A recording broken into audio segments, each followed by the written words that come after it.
On this episode, we talked to Chris Fowler from Syracuse First about the local first movement.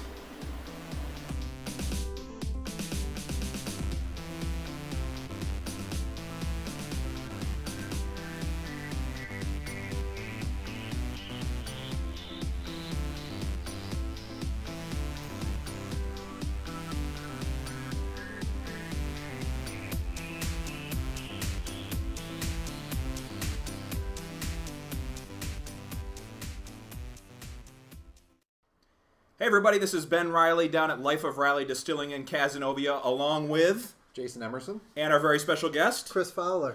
Welcome to episode 3 of A Week in the Life. Absolutely. Chris of the Syracuse First organization.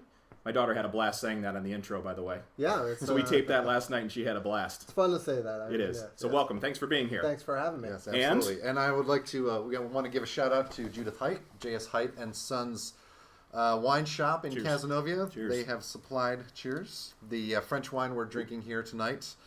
Chardonnay, and I don't even think I can pronounce this. Corbières. Whatever Try to it is, pronounce that. It's good. It is good. It's French, so it's pretty good. It is good. Yeah, so thank you, Judith. We appreciate it. You have great selections in your shop. How do you like it? It's a nice wine. I'm always happy to drink, even though it's, my disposition says we should be drinking some regional wines, but Yep. if it's from a local bottle shop, I have a hard time arguing Yep. with that. And of course, the French are our inspiration for our own wine region here in upstate New York, so it's a nice synergy. Right. We'll get right into that. Syracuse First. So you are the founder, right? Correct. And executive director Yes. of Syracuse First organization. And of the 3 people out there that have not heard of Syracuse First, can you give them kind of an idea of what you guys are all about? Well, for you 3 people on the 3rd episode, it makes perfect sense. Syracuse First is a network of locally owned independent businesses. I formed the organization in 2009 to address economic development issues, to support entrepreneurship, and to connect people with their behavior when it comes to their spending habits or how they view the role of economic development and how they view themselves within that role. Currently, so it's also a membership organization. So Syracuse First is a not-for-profit, but it's made up of locally owned independent businesses and organizations that are Syracuse First. And currently, we have almost 400 locally owned independent businesses in the Syracuse metropolitan area. That's not just, it's called Syracuse First, but it's not exclusively the city of Syracuse. Most people, when they think of the Syracuse area or where they're from, they identify with the name Syracuse. So if you're from Cazenovia, of which Life of Riley is a member. But yes, and also in Cazenovia. So if you find yourself in, you're bringing Life of Riley vodka over to someone in Wisconsin, and they say, well, where are you from? And you're like, Cazenovia, and they say, well, I've never heard of Cazenovia. It's near Syracuse. So that's sort of the connection. So we wanted to have Syracuse is sort of the hub of the region in terms of identity. And so Syracuse First actually is not just Syracuse, but as I was saying, Cazenovia, Auburn, Homer, parts of Oswego County, and all of Onondaga County. So, very cool. That's kind of the footprint that we work within. Awesome. So what are the benefits of being a member? Is it community, can help each other, give advice, refer people, things of that nature? Yes, all of those things. Yep. So fundamentally, the organization's role is to educate and build awareness about the importance of supporting locally owned independent businesses, entrepreneurs. So why it matters is either an individual or a business to look right in my own neighborhood to source things from. So let's say I'm having a housewarming party and we're going to have a nice bar for it. You have a choice, and so you can clearly go out and buy a case of Heineken and a bottle of Smirnoff. And what you're doing is buying vodka and beer. And that's pretty much it. It's a very transactional action. What we want people to realize is that there is more that you can do. There's something even more, there's just something better, and I like to think of it as more transformational. So now you have the same situation. Instead of getting Heineken, you pick up, you get a couple growlers of Empire, or you get a case of Middle Ages, or you get Good Nature beer, or you get any regional beer, and then you obviously want to pick up a nice bottle of Life of Riley vodka. So now you're not only providing a great product for your guests, but you're also making an investment right back into the community where you live, and that is not something that should be undervalued. Right. The numbers are significant when you start to think about it. And I know I'm maybe going on a little longer than you were hoping, but so think about this. So for every dollar that you spend at a non-local business, about 40 cents of that dollar stays in the local economy, because they're paying for labor, and they're paying typically some kind of rent, and they're paying some sort of taxes.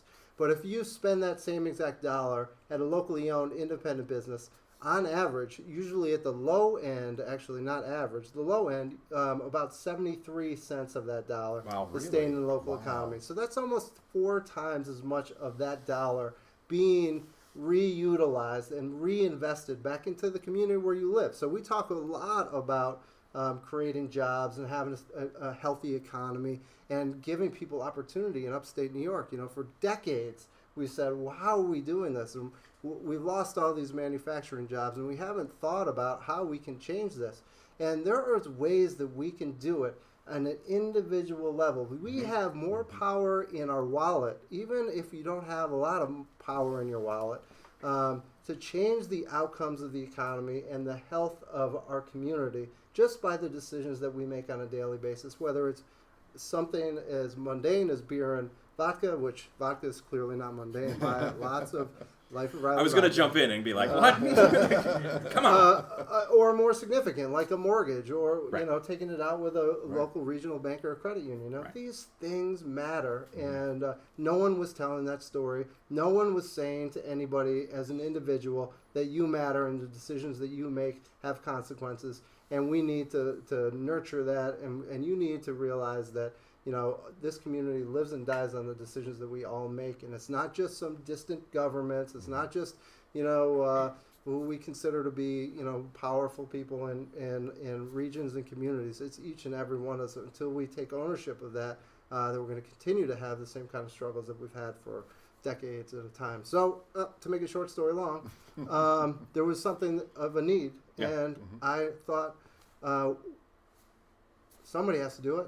I could be a somebody, and I decided to be one. You did it. That's great. And here's what I like particularly about this particular organization. It's not like an all or nothing thing with Syracuse First. It's and I love this slogan that you guys use, particularly around Buy Local Bash and Black Friday time, is just look at small little pieces. Plaid Friday. Thank you, Plaid Friday. Thank you. Is just shift 10% of what you're doing. It doesn't need to be all-encompassing. You don't need to be completely in the pool, because most people, I don't think, could make that complete transformation. Yeah. So the shift 10% is just, like you said, whether you start with a bar over the holiday parties, or you start with the clothes from Indie Kids, or you start with whatever it is that you're doing, just make that start, because you'll find the snowball effect happening. A cup of coffee shifting from, one of the big coffee folks, any number of bucks or donuts, and shifting to a nice local roaster.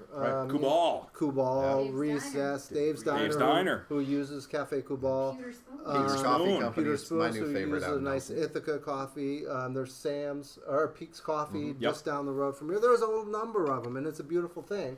And these folks are your neighbors, they're your friends, they're folks that you'll see in the grocery store. You'll never meet a decision maker, and I'm sure the folks at Starbucks are really nice people. I think they do a lot of nice things for their employees, but they don't live in central New York.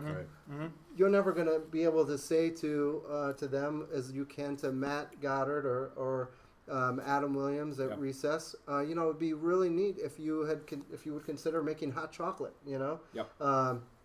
And that's the difference. That relationship between us as individuals, the community, and the economy. Those things are not segregated. Those things are connected. And until we recognize the connectivity and how we are a part of that, then I still have a lot of work to be doing and to get done with Syracuse First in our mission of advancing and hoping to facilitate and maximizing the potential of locally owned independent businesses here in the central New York area. It's awesome. Yeah, it is. I think it's picking up too. I think the last few years, I think people are buying local a lot more. Sure, yeah. I mean, certainly I'd love to have some of that be as a result of our constant drumming the beat of Syracuse First, but there's a lot of things that are happening and that are both discouraging and encouraging, depending on how you look at it. The discouraging part is that things have happened within the economy globally and nationally and regionally that have forced folks to take a second look and think about we've been trying to force this circular peg into a square hole for a long time and say, this is not working as it should, and we need to think about alternative ways of doing this. And the other thing is that we're seeing real success stories, and people are really jazzed up about having things that are unique and that are special. And I think that's the exciting part about it, because we're not just talking about like revigorating the economy and creating jobs, and this stuff is like a little bit taxing and boring, and it's not boring, but it's stuff like you think of your economics teacher talking about. But when you go and you can walk into Dave's Diner, or you can walk into the bottle shop here, and you can see people like being creative, like living out their excitement and their passions. That is invigorating to see and be a part of and be around. And it's something that has real like volume to it, and is contagious. And so just a short story, if possible to do that, You don't have any passion for this stuff. You really should. Next time you should really bring it. I mean, let's go here. No, but on that same level, we see the same thing. No, it's good. We see the same thing on our end, in just a very micro level, in the spirits level or the craft beverage category. We see it on the exact same thing. People say, are your competitors 1911, or is it Adirondack, or is it Finger Lakes Distilling, or Lake George Distilling?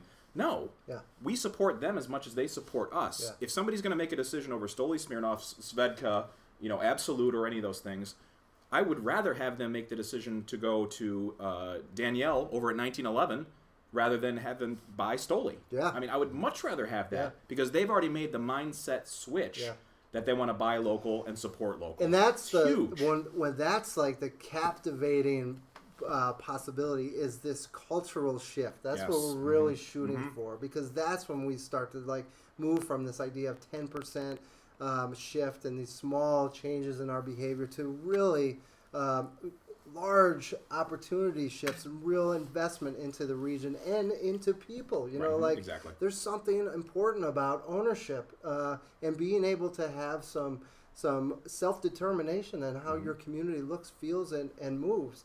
And it's awesome. It is isn't awesome. It now, one of the when I started the organization, I put together this, like the traditional mission and vision and value statement. And one of those was about switching this concept of competition, which is a natural instinct within the entrepreneurial community and businesses. They're always talking about the competition. What's the competition doing here? What's the competition doing there?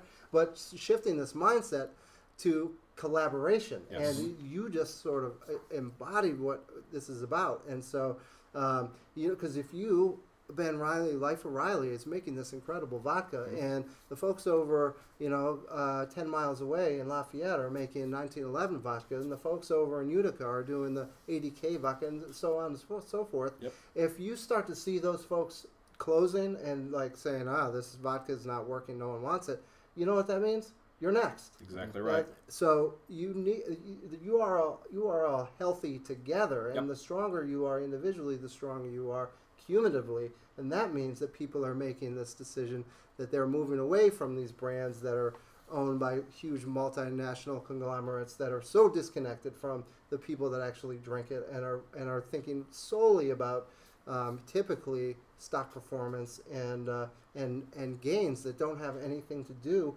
with quality. When I talk about that idea of relationship, that also includes the experience that you're having. Exactly. And again, the idea of moving from transactional to transformational, Yep. and that can happen in a sip, I love that. a sip of a beverage. I love that. You know? And that's so awesome. people ask me, they say, what is the difference between, okay, I drink Kettle One, which is a very high-end vodka. What's the difference between your vodka and Kettle One? I said, very simple. When you buy Kettle One, you're sending your money to somebody overseas or somebody that you have nobody else, you have no face. Yeah. When you buy my vodka, you buy size 3.5 cleats. Yeah. Right. Yeah. I mean, that's what I like to say. Right. Yeah. That's just what it is. And you can add to that, you're also supporting, most likely, local advertisers. You're supporting a local accountant. You're supporting a local attorney. All those folks Yep. typically make a lot of money, so people don't feel that bad about them. But But you're paying your school taxes. You're paying property taxes. you're all those things. sourcing as much as you can from regional farmers to get products. So it is not just that, that's again that very transactional mentality, as you're actually having a real impact, and people want to know that they're doing something more than just buying something, and that's the changing trend that's happening in all markets, and we're seeing large and small companies really take advantage of that. Tom's Shoes example, Tom's Shoes, anybody with a sewing machine and leftover material from their mother's basement or grandmother's basement could make these things. They're not complicated, but they're flying off the shelves because people know. Well, I couldn't either. Let's be honest, but people know the story. They know that when they buy a pair of Tom's shoes, that a pair of Tom's shoes are then being donated to somebody somewhere that can't afford or doesn't have a pair of shoes. Love it. That compelling It's story amazing. Absolutely. transforms the way your behavior is, and you're saying, "Shit, of course." Whoops. It's the first time we've had a bleep button on A Week in the Life. Do we even have, Monica, do we even have a bleep button? What's the internet? We do don't have to now. bleep We do it, right? now. No, just mess with it. So anyway, Oh, it's it's a lot of fun. Syracuse Versus has been an amazing process, and the ability to connect with folks like you guys, and I'm happy that we're not just involved in some kind of business relationship, but long-term, important, meaningful friendships that are developed as a result. Absolutely. And God bless. How can you do better than that? Exactly. Fantastic. Producer question? Yes. Where do you find your inspiration? Shucks, all around. I mean, where isn't to be inspired by? Are you asking me? Exactly. Everybody. Okay. Everybody. Yeah. That's the great answer. That's the answer right there. Everything can inspire someone. Yeah. Absolutely. That's the mic drop. We are at this funny place in the universe and in history where we have a chance to where this permission, where we used to have to ask for permission to do things, and it was a very vertical approach. And can I do this? Can I do this? Now, because people are so connected and finding different ways to connect, it's very horizontal. So you can build, you can find people to support and to connect with in ways that you couldn't before. And it really has opened up the world to be able to start doing some dramatic and real world-changing things. We're talking about making vodka tonight, but it might be a small sample, but it's a part of something more important and larger, which is we're changing the world, and I'm excited. How can you not be excited about having an opportunity to be a part of that? Absolutely. It's awesome. You get the final say, sir. Final say? Oh, I have to agree. Inspiration is all around. You just have to have your eyes open. Exactly. I had a friend one time who told me, he said that every day has a perfect moment. You just have to be aware of it when it comes around. Wow. Yeah, that was pretty deep. That was when I worked in a restaurant. It was pretty heavy for, It was at a restaurant? 2 a.m. Wow. Cleaning up tables. And, but, and that was like 20 years ago. And I've always kept that in mind. I'm like, that's really true. There's a perfect moment. There's a perfect sip of wine. There's a perfect taste of seafood. There's a perfect smile from someone that you meet on the street. There's perfect something. And if you find it, then that just makes your day, inspires you. And I've always thought that was great advice. I'm going to close it on that. How about that? Sounds good. Wait a minute. I thought I was prepared to answer some questions about my music.